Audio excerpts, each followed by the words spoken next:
신부전 진료 지침에 대해서 말씀드리겠습니다. 2022년도에 이번에 최근에 나온 거죠. 네, 하트 페일러의 구분을 보면 우리가 학생 때 배웠던 전염성의 신부전 그거를 Reduce EF 하트 페일러 그래서 REF라고 합니다. REF. 그래서 심박줄 감소 신부전이고요. EF 40% 이하를 말하는 겁니다. 그런데 그건 아니고 예전에 뭐 다이어스트 하트 페일러다 뭐 이런 얘기를 하면서 조금 애매한 분류였긴 했는데 EF는 정상인데 신부전에 증상이 있다. 이럴 때를 우리가 프리저브 EF 하트 페일러에서 프리저브에서 PEP라고 불렀고요. 이건 EF가 50% 이상인 겁니다.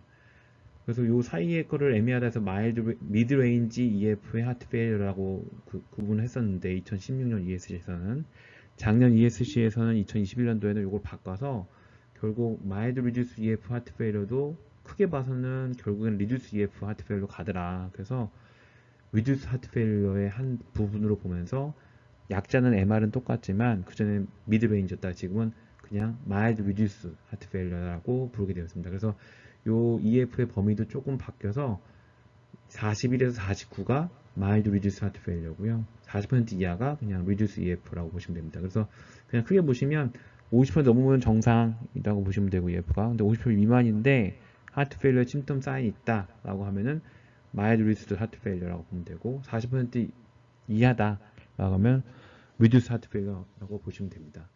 대신에 이제 진단할 때 리듀스라든지 마일드 리듀스는 심텀 사인이 있으면서 EF가 50% 미만일 때는 그냥 진단할 수 있지만 50% 이상일 때 EF는 정상인데 심톤 사인이 있으면서 가지고만 진단하면 안 되고 여기선 플러스로 추가로 프로BNP가 높던지 AV 필링 프레셔가 올라갔을 때 에코 파인딩 소견이 그러니까 스트럭처럴한 변화가 에코에서 보일 때만 프리저브드 EF 하트 페일러라고 진단할 수가 있게 되었습니다.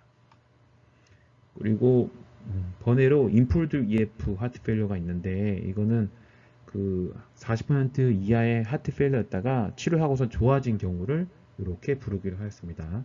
이거의 의미는 호전은 되었지만 약을 끊으면 다시 나빠질 수밖에 없기 때문에 회복된 건 아니라 그러니까 리커버드가 아니라 그냥 단순히 호전된 임프루브된 EF라는 걸로 알고 계시면 됩니다. 유병률 보시면 유병률이 엄청 올라가고 있습니다. 그래서 한 2.3, 2.4% 정도로 계속 올라가고 있고 고령화되면서 계속 올라갈 수밖에 없고요. 그리고 우리나라 신부전 활생이 1000명당 10명에 달한다. 65세 이상에서.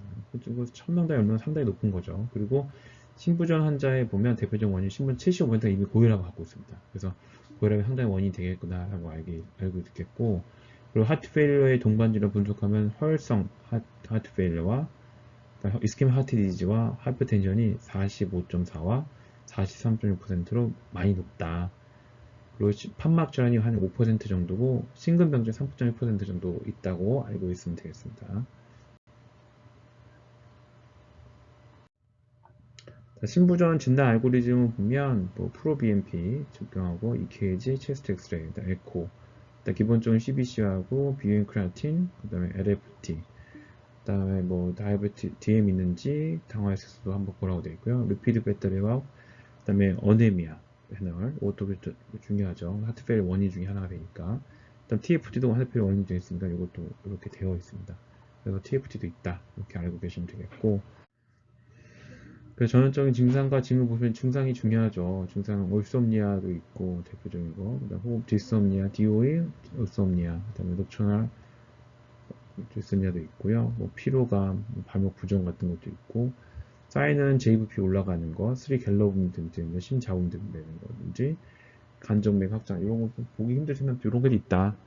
이거 한번 보시면 되겠고 뉴욕 하트스 클래스피케이션은 뭐 다 아시겠지만 뭐 약간의 제한 있으면 2 정도고 뭐 3 정도 심한 제한 되게 쉽죠.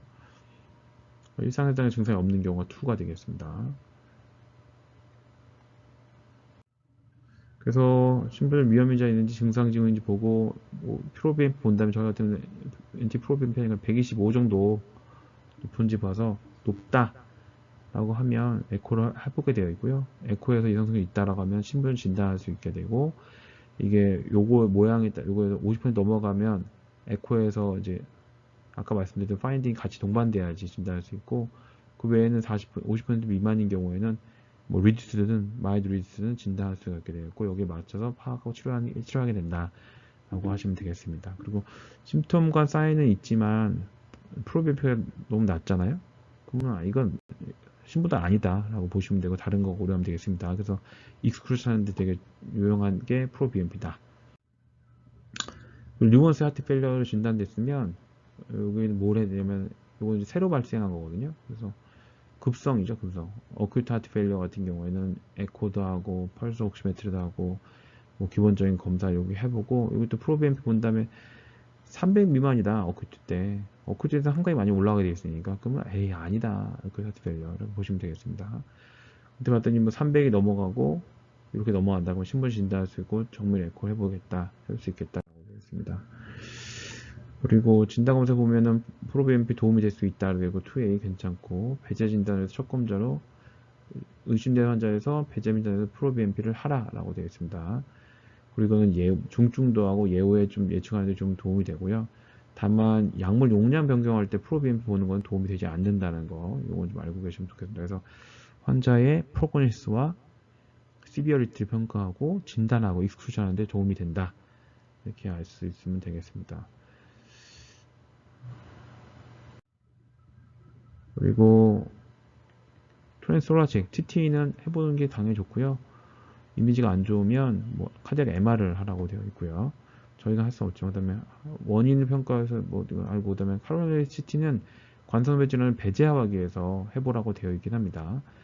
확률이 낮거나 중간도인 경우에는 뭐 도움이 될 수 있다 이렇게 되어 있고 인베이시브한 CAG 같은 경우는 약물 치료를 해봤는데도 협신량 있으면 해볼 수 있고요. 그래서 저희가 알 수 있는 팁 같은 경우는 환자의 히스토리를 봐봐서 좀 엔자이나 의심된다라고 한다면 어차피 CAG를 할 건 아니기 때문에 PTCA가 필요할 것 같은지 이걸 보면 될 것 같아서 좀 의심이 된다 그러면은 약을 좀 써보고 안자이나 약을 써보고 거기에 맞춰서 증상이 좋아진다 그러면 요거를 의심돼서 보낼 수 있겠죠. 이거 나중에 한번 정리 다시 한번 해보겠습니다. 네, 다양한 원인 감별을 보면은 아까 말씀드렸지만 코로나리 원인도 있고요, 하이퍼텐션도 있습니다. 근데 대개 저희가 보고는 고혈압, 언컨트롤 하이퍼텐션, 하트 페일러 이게 가장 흔할 수 있겠고요. 박철 보존도 있고 뮤지스 입표도 있습니다. 물론 그리고 관상동맥에는 MI라든지 얼비디미아든지 안전화가 있겠고 부정맥 이런 것도 있습니다. 그래서 홀터 검사도 도움이 되죠. 그 외에도 원인이 이렇게 많이 있습니다. 그래서 이걸 우리가 다 배제할 수는 없고 이게 심장의 모든 질환의 엔드 스테이지가 키드니 스테이지 뭐 ESRD 가듯이 하트 페일러이기 때문에 오간이 어떤 원인이든 데미지 돼서 먼저 가는 게 하트 페일러다. 그래서 이 가이드라인도 보면 하트의 심장의 질환 모든 게 다 망라되어 있습니다. 자, 진단 알고리즘을 이거 좀 보면 좋을 것 같아서 페프에 보면 프리저스 EF 보시면 이거 다 만족시켜야 한다. 아까부터 말씀드렸던 거예요. 그래서 심텀이나 사인 있고 EF가 50 이상이면서 이런 구조적인 게 있어야 되는데 그럼 구조적인 게 뭐냐라고 했을 때 이게 H파 페프 점수가 있어요. 그 다음에 H2 페프도 있거든요. 여기서 하트 페일러 페프 해가지고 외우기 쉽게 만들어 놓은 겁니다. 그래서 이거 보면서 해볼 수 있는데 뭐 오베스티 한다든지 혈압을 있는데 2개 이상 혈압약을 먹어야 되는데 두 종류 말하겠죠. 그 다음에 APB 동반되든지 풀마인 하이퍼텐션이 있다든지 그리고 나이가 좀 있다든지 이오브프람이 9 정도만 넘어가도 좀 꽤 될 수 있겠다라고 볼 수 있겠죠. 그래서 이제 구조적인 변화에 있을 때 나오는 사인들을 보면 이게 보면 우리가 한 5점 정도 넘어가잖아요. 그래서 보면 꽤 있겠다라고 볼 수 있습니다. 그리고 H파 페프 점수도 너무 이렇게 많은데 이거를 저희가 다 할 수는 없고 여기서 이제 문제라는 게 뭐 있는지 보면 셉탈 E 프라임 저희가 이거 제도 기존에 있지만 셉탈 E 프라임이 7.5 이상이면 EF가 정상이라고 말씀드렸잖아요. 거의 그래서 셉탈 E가 7 미만이 있다 그러면 이거 2점입니다. 그리고 TR이 2.8이 넘는다. 이것도 2점이에요. 그리고 이걸 이 볼륨 테스트 제가 재고 있진 않아서 근데 relative 월 시크니스가 0.42 이상이다. 월이 두껍네. 그럼 하이퍼텐시브한 변화가 있나? 라고 생각할 수 있거든요. 그래서 이런 것도 2점이고 그 다음에 마이너한 경우는 우리 글로벌 롱미턴 스트레인 16% 미만일 때 근데 이건 뷰가 안 좋으면 이렇게 나올 수 있어서 이거 좀 그런데 아무튼 이것도 마이너한 점수로 있습니다. 그리고 생각 지표로서 우리 NT-proBNP 이거 올라간 거, 이것도 마이너한 점수를 볼 수 있는데, 이 많이 올라갔다. 220이다. 그리고 125다. 요거 봐서 요거 때 점수를 맞출 수 있어요. 그래서 요거 정도, 요거 이렇게 하면 벌써 2점이죠. 그리고 GL에서 좀 떨어지는 것 같으면 벌써 5점입니다. 그러면은 이게 100% 진단할 수 있는 거거든요.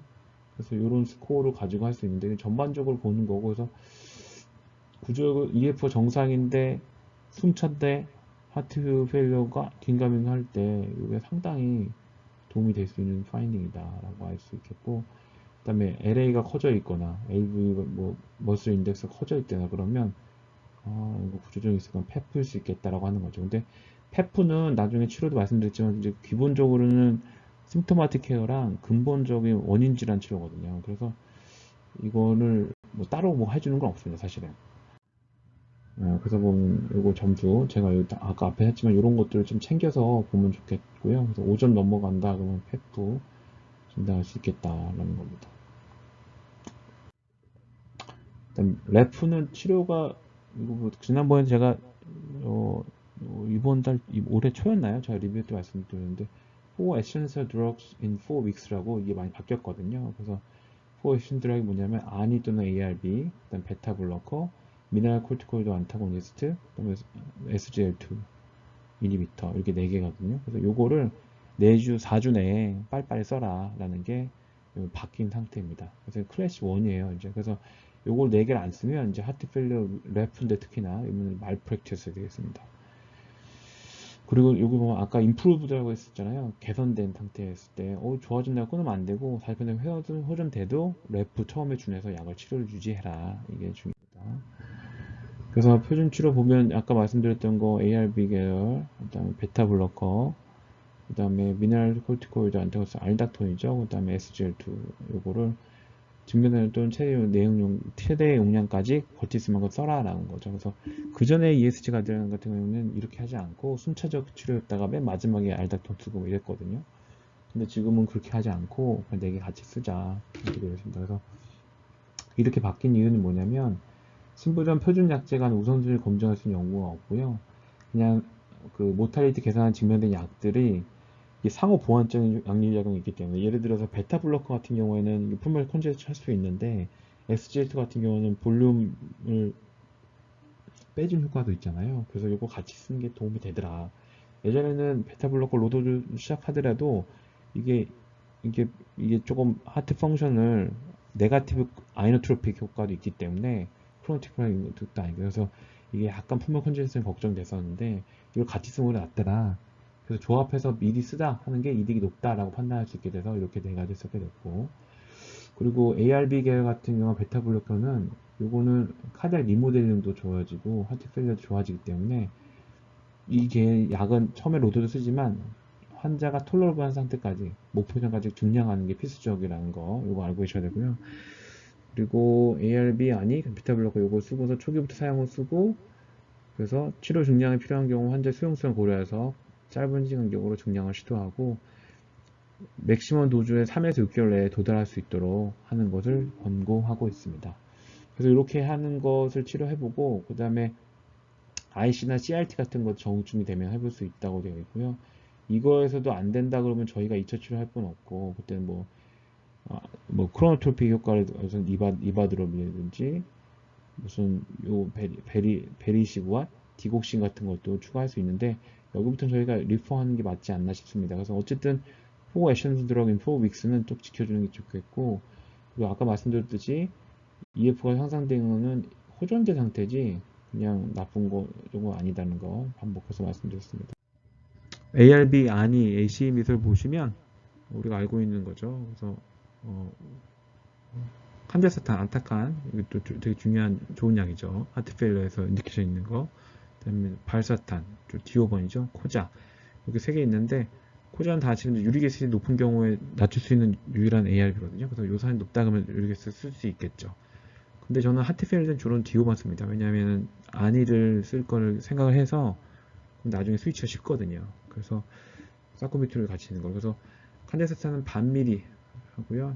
발사탄은 디오바는 전 40부터 BID 정도 쓰고, 그리고 다 아시겠지만 디오바는 하트 페일러 때는 BID입니다. BID 베타 블로커 딜라트렌도 마찬가지고 혈압 용량 아닌 경우에는 BID가 원칙이고 코자는 하루에 한 번인데 뭐 20에서 50 정도 쓸 수 있다. 주로 디오반 써야 되지 않을까 싶습니다. 그 다음에 안에는 사쿠비트릴과 발사탄이 섞여 있는 건데 이렇게 요 정도 섞여 있거든요. 이게 100ml짜리예요. 그래서 안이를 100ml 쓴다, 100ml BID 쓴다 하면 이렇게 들어가 있다고 보시면 되고 보면 됩니다. 이렇게. 그리고 요게 사쿠비트릴 발사탄을 스위칭할 때 우리는 ARB만 제가 썼는데 AC를 쓰고 있었다라고 하면 이게 36시간 정도 블러킹 하거든요. 그래서 AC 쓰다가 안이로 바꾼다 하면은 AC를 최소 36시간 스탑한 다음에 안이로 바꿔야 됩니다. 근데 AC 안 쓰시니까 관계없고 그냥 ARB 발사탄 쓰고 있었다 그러면 바로 그 다음날부터 바로 안이로 바꾸시면 됩니다. 그래서 엔트레스 보험 기준 보면 이게 35% 이하로 리듀스 된 상태에서 4주 이상 안전을 투여한 경우에 이제 쓸 수 있습니다. 그렇죠? 그다음에 이제 당연히 안이에 엔트레스토에 디오반이 들어있으니까 이거 병원 투자는 인정 안 되겠죠. 근데 이게 35%가 이게 바뀌었어요. 보험 급여가 최근에. 그래서 최근에 40% 이하로 바뀌었습니다. 그래서 여기서 눈치채셨겠지만 어쨌든 40% 이하로 바뀌었다. 그래서 reduce EF에만 좀 된다라고 알고 계시면 됩니다. 그래서 50, 100, 200이 있는데요. BID로 쓴다는 거 알고 계시면 되고, 그래서 50B에서 200BID까지 탈퇴하면 되고요. 우리나라 동양 같은 경우는 대개는 200BID 쓰는 경우는 많지 않다고 알고 있고요. 100BID 정도만 해도 뭐 혈압이 떨어져가지고 더 올리지 못한 경우가 많다고 합니다. 어쨌든 제 환자 중에 한 분 200BID 쓰고 있는 분이 있긴 합니다. 그리고 EF가 떨어진 경우에는 PID 50으로만 하게 되어 있고, 중증 신장에서는 주의해야겠죠. 뭐냐면은 어쨌든 ARB니까.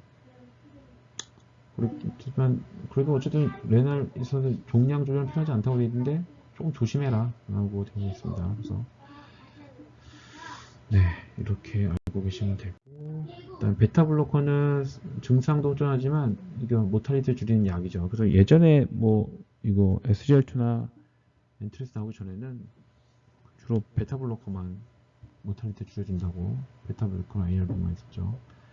그래서 우리가 잘 아는 비소프로폴, 콘코르죠. 그 다음에 딜라트렌드, 카베딜론, 그 다음에 네비스톨 이렇게 있는데요. 저희가 시장 용량은 이렇게 써볼 수 있습니다. 요거는 안 들어온다고 알고 있고요. 이렇게 알고 있으면 되고, CC에서 네비볼을 쓸 수 있으면 어쨌든 우리가 퍼스트 라인이라는 거는 콘코르하고 딜라트렌드가 되겠습니다.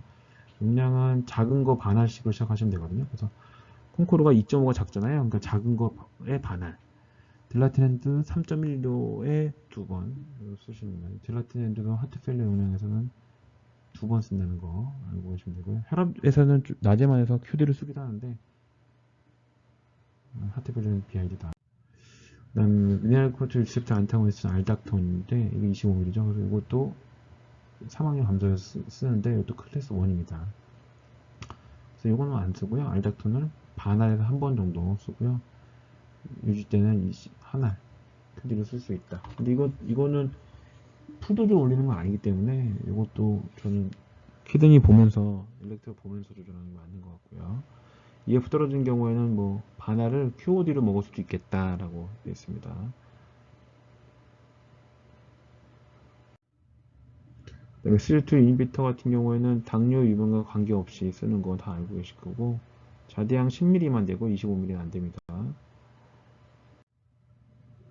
포시간 당연히 되죠. 그 다음에 다이어티스는 체액 처리 있는 중에서 심부전, 시스토리 펑션의 동반 여부와 관계없이 그냥 체액 저류 있을 때 심터마틱 케어로 쓰는 겁니다.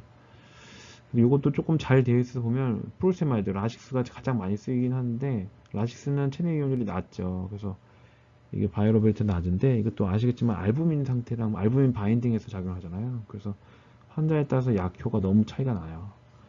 그리고 또 이데마가 있는 경우는 알부민이 낮은 경우도 있는데 바이러빌트 너무 낮아서 효과 떨어진 경우도 많습니다. 그 다음에 톨세 같은 경우에는 라식스에 비해서 좀 안정적이고 체내율이 좀 높거든요. 그리고 작용 시간이 좀 길어서 나쁘지 않고, 그리고 뭐 만성 심부전 환자 뭐 이렇게 연결해 보면은 심부전 제이윤이 라식스보다 톨스가 좀 좋았답니다. 그래서 톨스를 좀 더 쓰는 경향이 있습니다.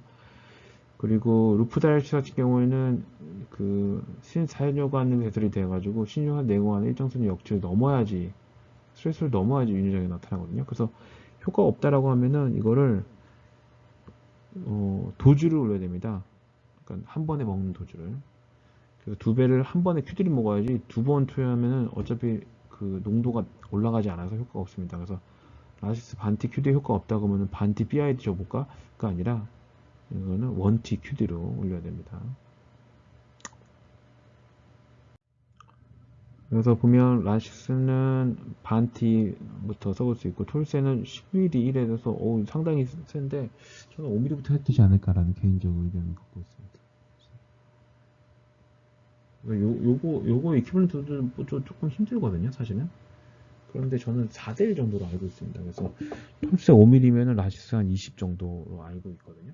그래서 그렇게 저는 쓰고 있습니다. 그래서 제가 생각해보는 거는 디오반 40mm BID랑 콩코르 1.5mm 큐디를 쓰고 톨세 5mm 톨세 5mm가 라시스 한 20mm 되니까 반티 되거든요. 이렇게 하고 알렸던 반티 그 다음에 자디앙 10mm 큐디로 100대 100으로 처방해 볼 수 있겠고 2주 일렉트로한 BP 보면서 조절하는데 4주차 했을 때 이제 엔트레스트 고려할 수 있죠. 요거를 디오반을 그래서 엔트레스 바꿀 때 뭐 디오반 40이었다 그 다음에는 2주 왔는데 스테이블하다 그러면 환자의 증상에 따라서 인유제를 조절하는 거고요. 그리고 환자 BP가 톨러러블 하다 보면 콩코르를 올릴 수 있겠죠. 콩코르를 올리면서 디오반을 올리고 그럼 80BI도 올릴 수 있겠죠. 그럼 그 상태에서 4주차에는 엔트레스토를 100mBID로 올릴 수는 있겠죠. 근데 저는 그냥 그때 50mBID를 바꿉니다. 이때 되면 환자 좋아지고 하니까. 다음 디곡신인데 이게 EF 때문 아니라 이거는 APB 동반된 경우에 AP 동반된 리듀스 EF 환자에서 하트레이트 컨트롤 위해서 쓰는 거거든요. 베타 블로커를 쓰고 싶은데 너무 EF가 떨어지거나 아니면 무슨 다른 뭐 AV 컨덕션 장애가 있어서 AV 블락이 되지 그럴 때 베타감이 금기면 레이트 컨트롤하기가 쉽지가 않잖아요. 레이트 컨트롤 해야 되니까 이럴 때는 디곡신을 쓴다. 근데 디곡신은 뭐 강심제를 쓰는 게 아니라 레이트 컨트롤 목적으로 쓴다는 거를 알고 계시면 되겠습니다. 그래서 보면 J본을 낮추기도 한답니다.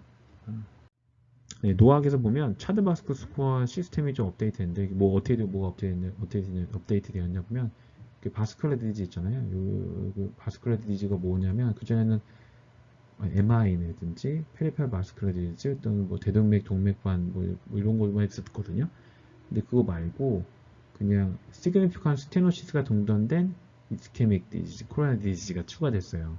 그러니까 안자이나가 추가됐다고 보시면 되고 그리고 하트 페일러에 있어서는 EF와 무관하게 비대상성 심부전 환자 또는 비유성 심근병증 이걸로 좌심질 EF가 떨어진 환자 요게 추가됐습니다. 그래서 차드바스크에서 V가 이런 게 추가됐다는 걸 알고 계시면 좋겠고요. 그 다음에 또 하나는 이게 보시면 재밌는데 하트 페일러 자체가 API를 잘 생기잖아요. 근데 API가 아직 없어도 API의 리스크가 높은 환자 하트 페일러, 뇌졸중 리스크가 높은 환자 요거를 보니까 차드바스크에서 잘 맞더라 해서 현재 APB 있다는 얘기가 아니에요. APB 없는데 차드바스 스코어가 남자는 2점, 여자는 3점이 높으면 그러면서 하트 페일러가 있는 거죠. 이런 경우에는 안티코아굴레이션 합시다 라고 바뀐 거죠.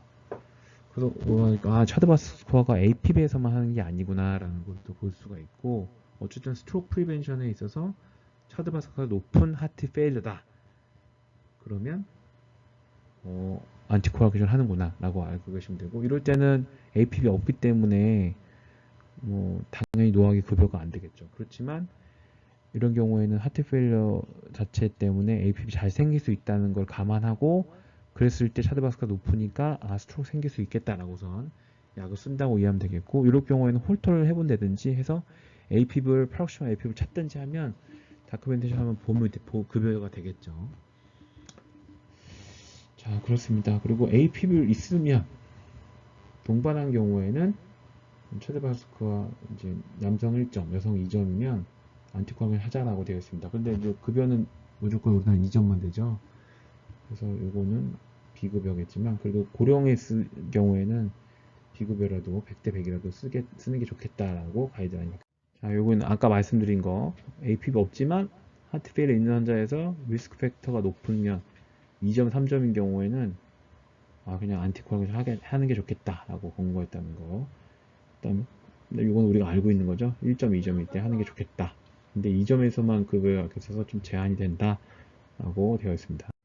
자, 노악 잘 정리해서 노악 좀 말씀드려 볼게요. 노악은 이제 다비가트란, 리바록사반, 에픽사반, 에독사반이 있습니다. 그래서 사실 다비가트란은 세컨더리 프리벤션에서 많이 쓰기 때문에 연구가 많이 되어 있어서 신경과에서 스트로크 한번 맞았던 분들을 주로 많이 쓰거든요. 그래서 저희는 잘 쓸 일이 없다라고 알고 계시면 될 것 같고, 그리고 리바록사반 같은 경우에는 드러그 인터랙션이 좀 까다롭고 식후에 모공에서 저는 별로 좋아하지 않는데 이것도 좀 많이 쓰더라고요. 그래서 이게 동양인 연구가 좀 있어서 그런 것 같기도 하고요. 일본 약이라 그런지. 그래서 제가 알고 있는 일본 약을 알고 있거든요. 그 다음에 지난번에 고 원장님도 얘기했었지만 이게 재팬 스터디 보면 10mg도 동양에서 나쁘지 않더라 라는 인피니티가 좀 보였거든요. 그래서 이거는 20ml 풀도즈 말고 15mg 쓰고 싶을 때 좀 쓰면 어떨까 라는 게 제 생각입니다. 그래서 EGFR 50 미만일 때 15 미만이다 라고 알고 계시면 되고, 그래서 EGFR이 50 후반인데 어떨까?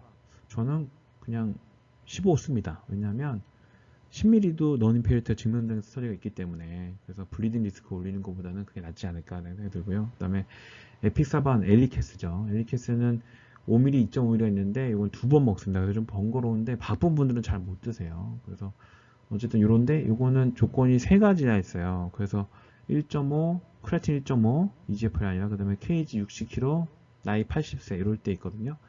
근데 이게 고령에서 블리딩이 좀 작다는 연구가 좀 있습니다. GI 블리딩이. 그래서 저는 어떻게 쓰냐면 크레아틴은 다 괜찮아요. 근데 리바록스반하고 에독사반 쓰게 되면 이거는 조금 풀도를 써야 될 것 같은데 라고 했을 때 어떻게 좀 줄여볼 수 없을까? 라고 했을 때 3개 중에 2개 만족해 하면 이걸로 쓰는 경향이 있습니다. 줄여서 2점으로 쓰고 싶을 때. 그렇습니다. 그래서 나이가 좀 많으면서 몸매가 좀 작다. 그러면 이걸 쓸 수 있겠죠. 그래서 이제 크레아틴은 뭐 괜찮은데 OGF로 50은 안 돼요. 그러면은 리바록사반하고 에독사반은 줄이지 못하잖아요. 그럼 이 상태에서 나이가 많아. 근데 몸무게가 살짝 작아. 아니면 크레아틴이 조금 높아. 그러면 요걸 에픽사반을 써볼 수 있겠습니다. 그 다음에 에독사반은 젊은이들한테 저는 주로 쓰는데요. 뭐 주로 쓴다기보다는 뭐 한 번 먹으니까. 그래서 이건 60, 30이 있고 이것도 QD 보입니다. 이게 릭시아나죠. 그래서 이거는 50, EGFR 50 미만이거나 60kg 미만일 때 도주를 줄여볼 수 있겠습니다. 그래서 이렇게 저는 정리하고 있습니다. 쓰고 있습니다.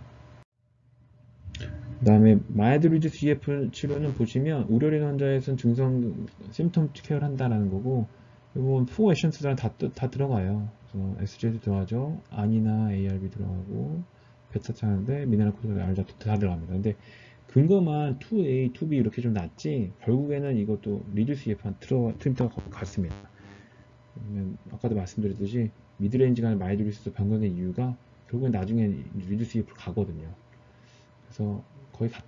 라고 했는데, 페프는 이거는 동반질환, 기저질환 치료가 메인이거든요. 근데 우려 증상에서는 메인 대증 치료가 이뇨제가 끝이었습니다. 근데 최근 스터디가 SGLT2가 너무 좋은 거예요. 그래서 SGLT2가 치료의 범위를 넓히고 있고 안이도 성적이 너무 좋거든요. 그래서 2A까지 근거가 밝혀져서 페프는 치료가 어쨌든 대증 치료다, 기저 근본 치료다라고 알고 계시면 되는데, 그래도 SGL2하고 안이는 근거가 꽤 나와 있다라고 알고 계시면 됩니다. 자, 이제 우리가 가장 단적으로 알아야 되는 건 리플 언제 할 것이냐인데요. 이게 보면 이게 GDMT가 뭐냐면 가이드라인 디렉티드 메디컬 세라피거든요. 그래서 가이드라인에 근거한 치료했는데도 3달 이상 했다도 EF가 35박 이하예요. 그러니까 40 미만에서도 이거 회복이 안 돼. 그럴 때는 리퍼해라 하는 거고요. 그 다음에 코로나의 디지즈가 의뢰돼서 리퍼퓨전이 의심해야 될 때, 여기 보면 코로나 CT를 찍을 건 아니고 리퍼퓨전이 있을 때, 그 다음에 판막 질환이 심한 경우, 그다음 심근염이나 심근병증 의심될 경우에는 보내라고 되어 있습니다. 그 다음에 이거는 뭐 임상 연구하면 좋겠다는 생각이 들어서 보낼 수 있겠고요. 그 다음에 새로 발생하는 이것도 이게 중요한데 뭐 시스템 프레셔가 떨어진다든지 니아클 3 이상의 심통이 생긴다든지 아니면 BUN이 43 2윤을 쓰다 보니까 크레아틴만 보시면 안 되고 BUN도 봐야 되거든요. 그래서 BUN이 43 넘고 크레아틴 1.8이 넘는다. 그럼 보내야겠다라는 생각이 들게 됩니다. 그 다음에 뭐 부정맥이라든지 이런 거 생길 경우에 그 다음에 2번 이상 응급실 방문하거나 입원한 히스토리가 생긴다든지 그러면 불안한 거죠. 그러니까 이것도 결국에는 이거랑 맞닿아 있는데 증상이 안 좋아지는 거죠. 그 다음에 이걸 올릴 때도 잘 올리지 못하겠는 경우에 그 다음에 자꾸 올라가 이럴 경우에는 보내야겠다는 겁니다. 그래서 보낼 때 너무 조기에 보내는 건 좋지 않고 이렇게 나빠졌다가 이때 바로 보낼 필요는 없고요. 저희가 맨질하면 GDMT를 하면 이게 환자가 좋아지거든요, 전환이. 그래서 이때는 좀 볼 수가 있고, 근데 이때 좋아졌는데 코로나 심텀이 의심된다 그러면 약을 써볼 수도 있겠지만, 이 사람은 코로나 실지고 한번 해봐야겠다 싶으면 의뢰해보는 게 맞겠고요. 근데 이게 보다가 결국 디클라인 하거든요. 그러면 환자한테는 3, 4의 증상이 생기거나 용량을 못 쫓아낸다든지 레나 펑션 나빠지면은 이거 의뢰를 해야겠다라고 알고 계시면 되겠습니다. 그래서 똑같아요. 아까 말씀드린 거. 그리고 이거 처음에 왔을 때 이거 EF 20 미만이다 그러면 바로 보내는 게 맞겠죠. 그 다음에 흰기는 뭐 이런 게 나쁠 때, 시스템이 낮을 때 이런 거 알고 계시면 되겠습니다. 정리를 하면 이제 신부전 의심된다 그러면 프로벤피이랑 에코를 꼭 하라. 그 다음에 에코는 당연히 ECG는 해야 되는 거 ECG에서 이상하다 그러면 홀터를 한번 해보라 하는 거. 홀터에서 숨은 걸 볼 수 있으니까. 그 다음에 ECG 사인 리스 림이라도 QRS가 150ml 이상은 넓잖아요. 그러면 그 벤트리클 자체에 뭐가 문제가 있을 수 있겠다라는 거고 이런 경우는 그 카디아 밀싱크로나이저 세라피가 필요할 수 있거든요. 이것도 의뢰를 해야 됩니다. 그리고 이스케믹 디지가 동반될 수도 있거든요. 그래서 이것도 보내야 됩니다. 그다음에 에코에서 심근병증이나 심막질환, 중증의 판막질환이 있을 때 또는 뮤지컬 월모션이 파지티브는 의뢰를 해야겠죠.